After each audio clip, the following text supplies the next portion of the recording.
Hi friends, welcome to my Manu wall. ఈరోజు మన recipe వచ్చేసి గోధుమ పిండితో చిప్స్. హెల్తీగా ఇంట్లో ఎలా చేసుకోవాలో ఇప్పుడు నేను నీకు చూపిస్తాను, ఓకేనా?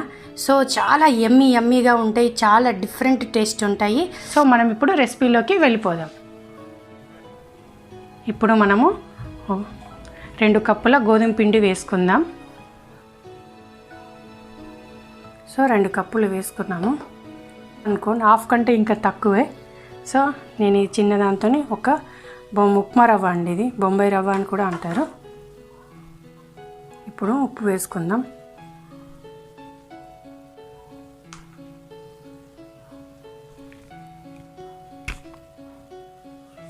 ఇప్పుడు మనం చిల్లీ ఫ్లేక్స్ వేసుకుంటున్నాం.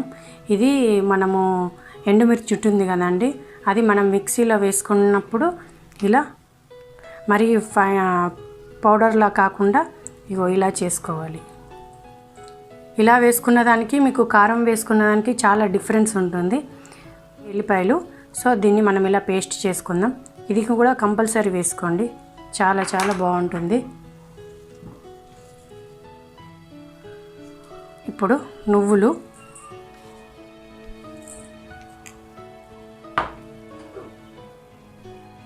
కొంచెం చిటికెడంతా మిరియాల పౌడరు. ఇప్పుడు మనం అన్నీ మిక్స్ చేసుకుందాము. ఇప్పుడు మనం దీంట్లోకి వేడి నూనె వేసుకుందాము.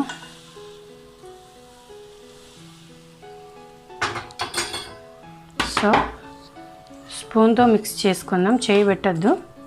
వాటర్ వేసుకుంటూ కలుపుకుందాం.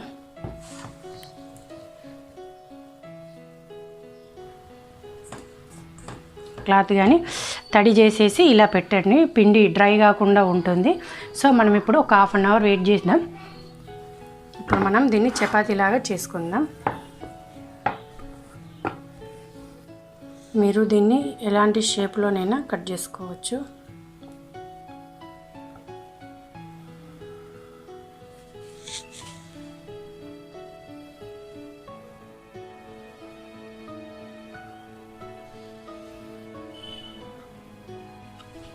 ఓకేనా?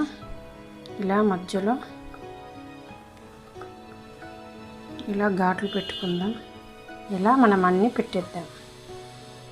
సో ఇప్పుడు మనం దీన్ని ఆయిల్లో వేసుకుందాం. సో ఇప్పుడు ఇలా ఇప్పుడు మనం స్టీల్ గిన్నెలో ఆయిల్ పెట్టుకున్నాం కదా, ఆయిల్ వేడైంది.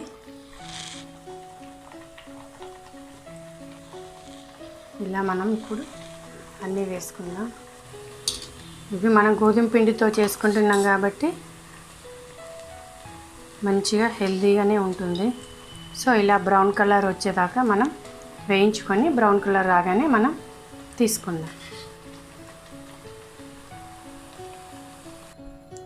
సో మన గోధుమ పిండి చిప్స్ రెడీ అయిపోయాయి.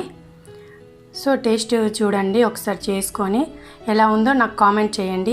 మీకు ఈ వీడియో నచ్చితే లైక్ చేయండి, షేర్ చేయండి, సబ్స్క్రైబ్ చేయండి, ఎంకరేజ్ చేయండి. ఇంకొక చిట్కా ఏంటంటే, దీనికి మీరు ఎప్పుడైనా చిప్స్ ఇది గోధుమ పిండితో ఇలా చేసుకున్నప్పుడు ఇలా మాత్రం ఘాట్లు పెట్టండి. ఇలా పెట్టకపోతే మీకు పూరీలాగా వస్తుంది. సో నేను ఇవి డిఫరెంట్ షేప్లో చేశాను. స్క్వేర్లో కానీ మీకు నచ్చిన షేప్లో చేసుకోండి, బాగా వస్తాయండి ఇలా క్రిస్పీగా. ఓకేనా? బాయ్.